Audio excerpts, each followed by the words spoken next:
Well, let's talk about something else big that happened. I can't believe this is real, but on this week in history, Jesse Ventura, Yeah. the pro wrestler who we were expecting to see on Saturday night's main event this past weekend, he becomes the freaking governor of Minnesota. It's pretty wild to think about. This, of course, happened in 1998, but it's a very memorable, historic moment. You know, Jesse was the third party candidate, so everybody probably counted him out way ahead of time. But he wins the gubernatorial election there in Minnesota, so he's going to become the governor of the Gopher State for 4 years. And Jeff, of all the Memphis alumni, I mean, I know Jesse had a history of being a small town mayor, but would you have ever predicted that one of the boys could be a governor? And maybe more importantly, I want to ask, what'd your dad think of this? I was in Dallas, Texas with Road Dogg when all the kind of chatter started during the rental car that Conrad, we could not believe it. Now, Brian is probably a lot more into politics than I am, especially in those days. I'm still not into it really, but at least I now know what's kind of going on. But in those days, but I was shocked because, you know, Hulk in the movies or Funk in the movies or Piper in the movies or whatever it may be, but I just never dreamed. I immediately thought, what the hell is going on in the state of Minnesota? Like, because I was so far removed from politics, but my first initial gut thought was, damn, those people in Minnesota, what the hell are they thinking? Because I had no context that Jesse could be I'll call it a real politician. But that may be one of the things that I just kind of went, oh, this is interesting. But when I saw, I guess you could say, his acceptance speech and some different things up to that point, I peripherally knew I think he was running, but okay, he ain't.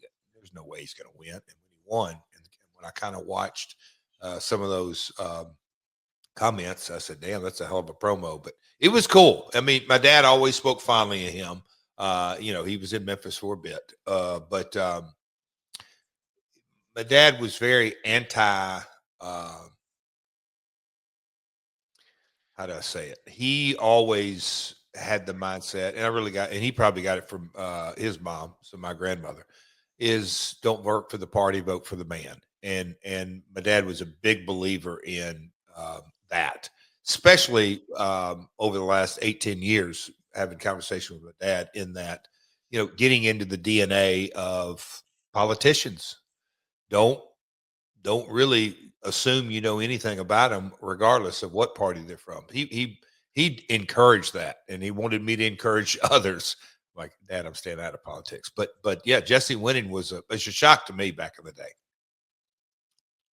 I do want to ask, you know, was there a sense of pride? You know, because once upon a time, and listen, you lived it, I didn't, but I imagine that there was a large portion of, you know, the locker room Oh, who maybe would experience some sort of, oh, you do that? Like people maybe thumb their nose at professional wrestling or they look down at it or whatever. Now, don't get me wrong. We know there's a lot of hardcore supporters like the ones listening to this podcast, but there are obviously critics who think it's lowbrow or they're negative or whatever it may be. But for this to happen to a phony wrestler and now he's the freaking governor of a state, like that feels like validation on some level. It has to, right? I've lived with my mom till I was in junior high school. Conrad, up to that point, I can assure you, I don't know how many times and as a, you know, third, fourth, or when I was really young, it was, shoot, I thought it was the coolest thing in the world. And then you go to school and other kids find out your dad's a wrestler and they start laughing at you and making fun of you, and poking fun at you, you know. And I'm going to school with different, oh, my dad's this or my dad's that, and oh, Jeff's dad does that, he, you know, he's on Saturday nights. It was a 4-letter word, big time.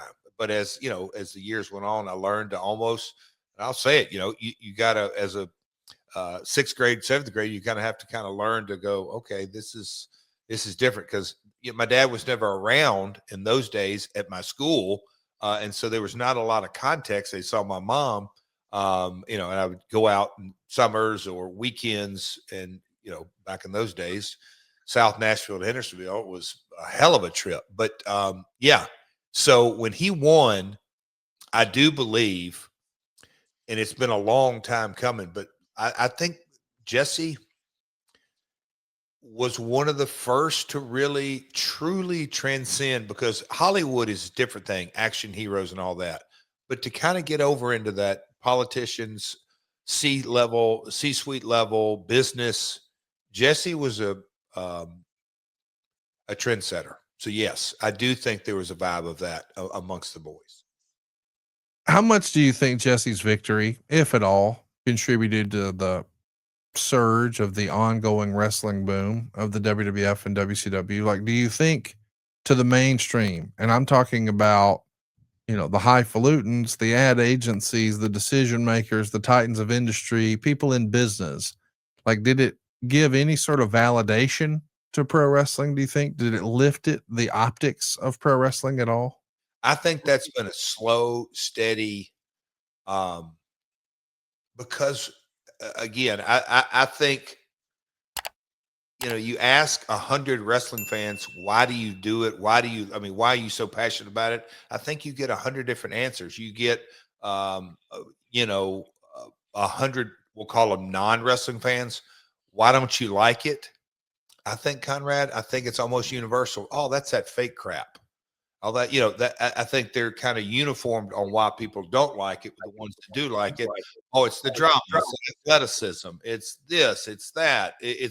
It's kind of hard to describe. But I even think, Vince coming out and saying, hey, we're entertainment. I don't want to pay them damn taxes.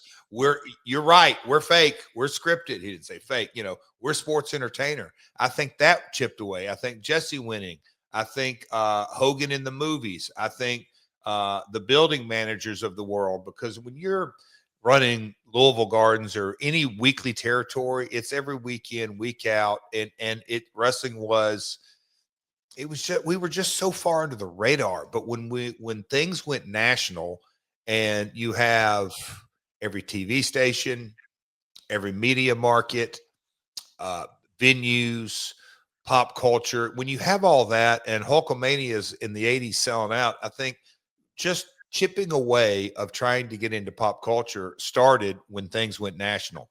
And it just took a while. You're talking now 97, 98, 7, 15, so 14, 15 years later, it was a not a chip away. It was, oh, wow, one of those wrestlers is actually the governor, the highest ranking state official. Oh, yeah, Conrad, I do. I think it was a big step in getting professional wrestling much more on the radar of America's psyche. All right, real quick, I want to remind everybody, especially this time of year, did you know at savewithconrad.com you can skip your next 2 house payments? That's right. You'll get a cheaper monthly payment and no payments until next year. How about a little Christmas vacation from house payments? That's right. No payments in November or December at savewithconrad.com.